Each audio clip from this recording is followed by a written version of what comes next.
ये कहानी है हिमाचल की वादियों में घटी एक सच्ची घटना की, जहां एक बस कंडक्टर का सामना हुआ एक अनजानी ताकत से। हुआ यूं कि एक रात जोरदार तूफान और लैंडस्लाइड की वजह से एक बस बीच रास्ते में ही फंस गई। ड्राइवर तो आराम से सो गया, पर कंडक्टर सुनील को एक अजीब अनजानी शक्ति ने पूरी रात परेशान रखा। और फिर अचानक एक अनदेखी ताकत ने सुनील पर जोरदार हमला कर दिया। तो आखिर ये सब हो क्यों रहा था? इस सवाल का जवाब जानने के लिए कहानी की शुरुआत में चलना होगा। बात है करीब 2007 की। सुनील एक बस कंडक्टर था जिसका रूट एक बहुत ही मुश्किल पहाड़ी इलाके में था। दिन का आखिरी चक्कर पूरा होने पर गांव के किसी न किसी परिवार के भरोसे ही रात कटती थी। वहीं उसकी जान पहचान बाबू नाम के एक आदमी से हुई, जो अक्सर शाम को उनके साथ बैठता था। गांव वाले सुनील को हमेशा कहते थे, बाबू से बचकर रहना, वो अच्छा आदमी नहीं है, तांत्रिक है। कहते हैं कि वो अपनी शक्तियों का इस्तेमाल उन लोगों को नुकसान पहुंचाने के लिए करता था जो उससे उलझते थे।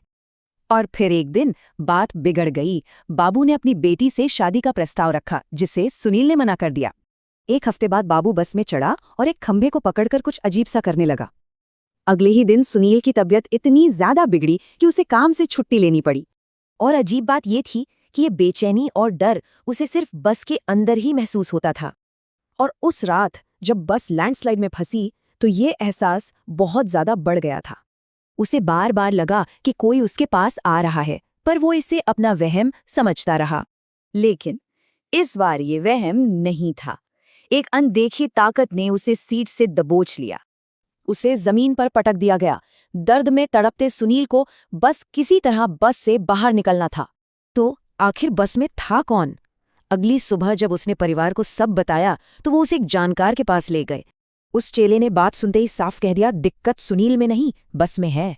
चेला सीधा बस में उसी खंभे के पास गया जहां बाबू खड़ा था, और वहीं उसे उस आफत की जड़ मिल गई। एक कपड़े की पोटली में सुनील का नाम लिखा था। ये काला जादू सिर्फ उसी के लिए किया गया था। जैसे ही चेले ने उस चीज को हटाया, सुनील की सारी परेशानी एक पल में खत्म हो गई। सुनील ने फौरन अपना रूट बदलवा लिया और फिर कभी उस गांव में वापस कदम नहीं रखा।